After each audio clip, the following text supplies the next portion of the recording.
This is the clay that we're going to be using. It's a Raku hand building clay, and it's one of the easier clays to use. It's quite soft on the hands, and we're going to be using this for our problem. This is what we call a wire cutter. Basically, it is what it is. There's wire attached to these two ends, and we're actually going to cut the clay. So as you can see, what I've done is I've actually pulled the bag down, and then I'm going to just wrap it in my hands like this, and then with a little bit of force, but not too much, I drag it across, hopefully relatively evenly, and then you can pick up the clay, and it should be cut nice and flat. This is the piece of clay that we're going to work with. As you can see, it's quite thick.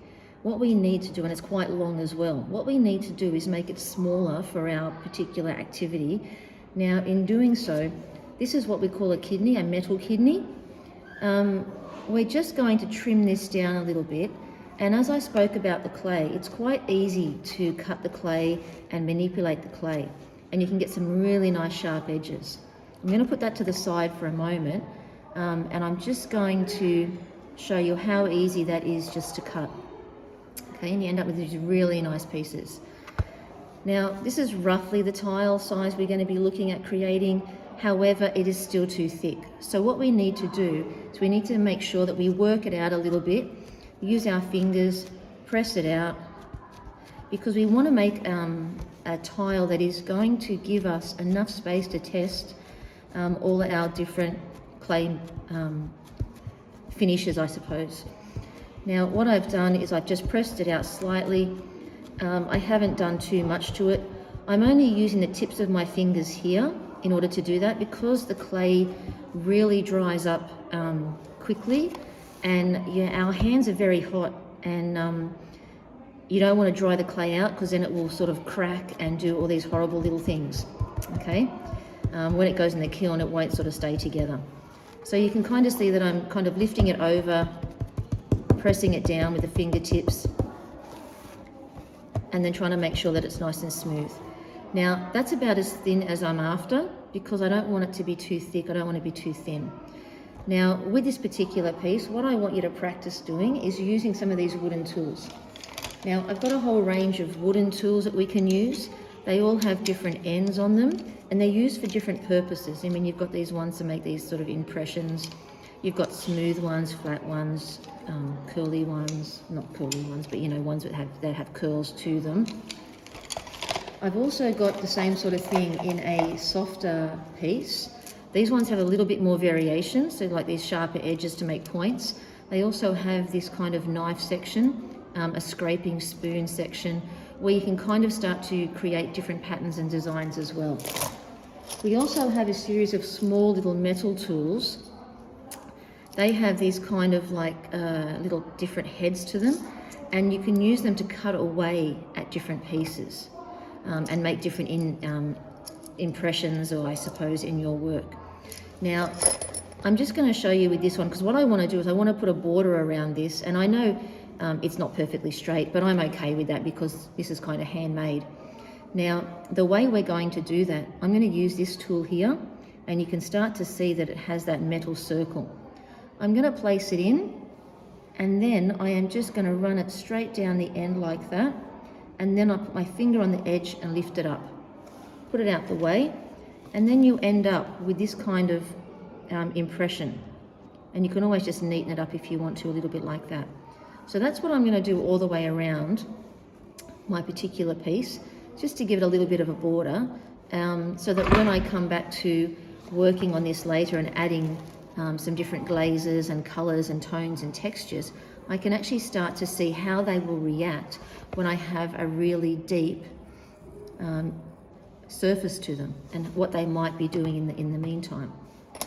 Now, this is our piece. We can start to use our fingers to pinch things up and make a pattern that way. We can start to use some of these tools, and we can glide things across, or we can indent them and make some straight lines or some dotted lines. There are some tools that we can use. There's some of these wooden tools where if you want to, and I'm just going to get a bench to lean on so it doesn't sort of fall down, you can start to make some impressions into the clay and start to create different kinds of textures. If you wanted to do some circles in there, some lovely perfectly round circles, you can do that as well. If you wanted to start looking at how you could start carving something into it, it's nice and simple and easy.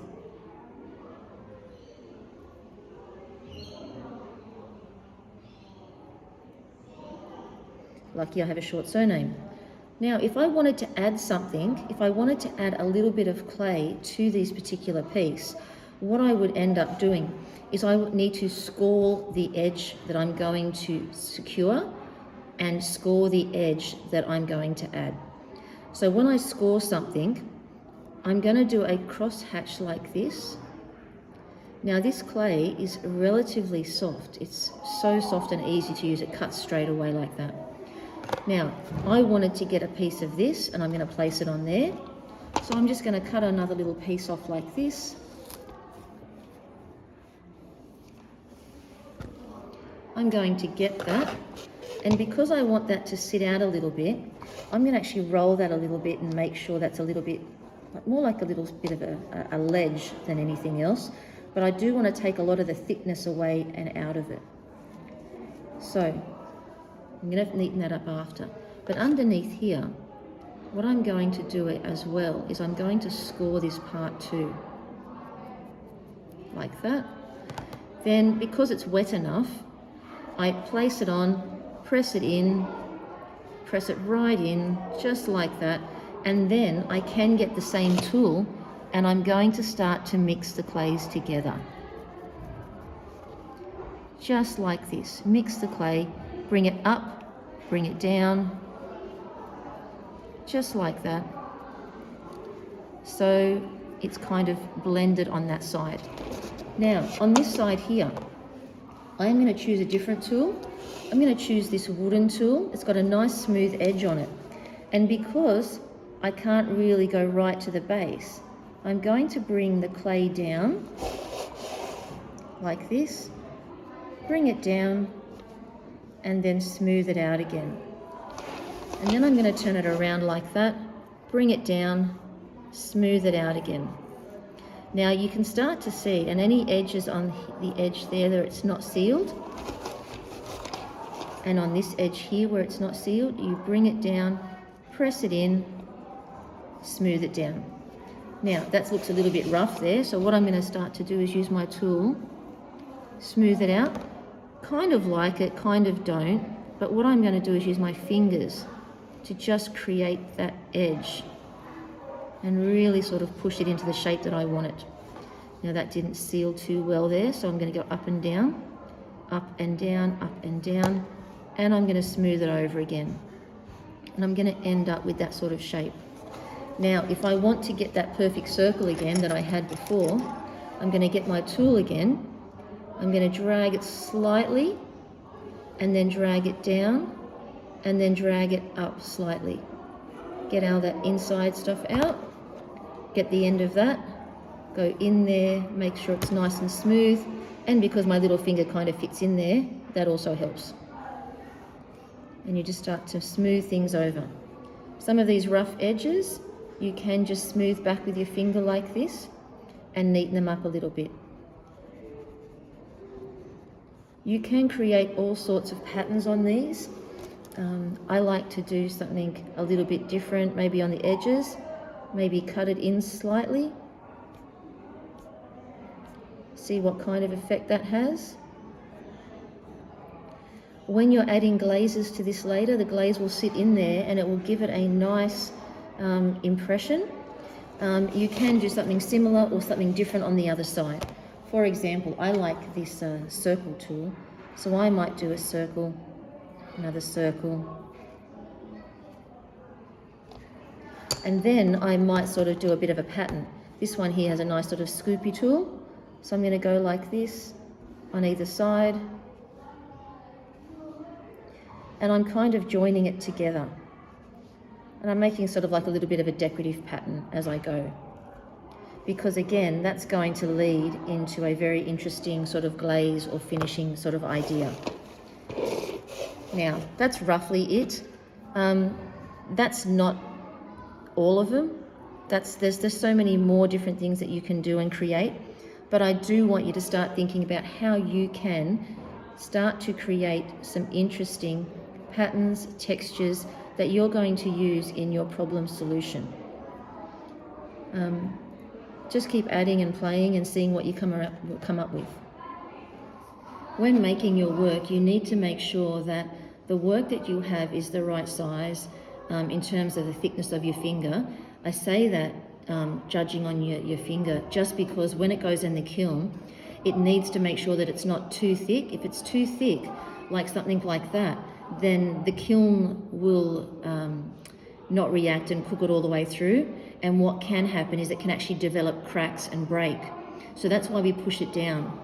Now, in terms of the excess clay that I had at the end there, what I have done is I've actually wrapped it up in the Glad wrap. The reason I do that is because I don't want the air to dry it out. We want to keep as much moisture in the clay as possible so that it does become very supple and easy to use when you're making and creating.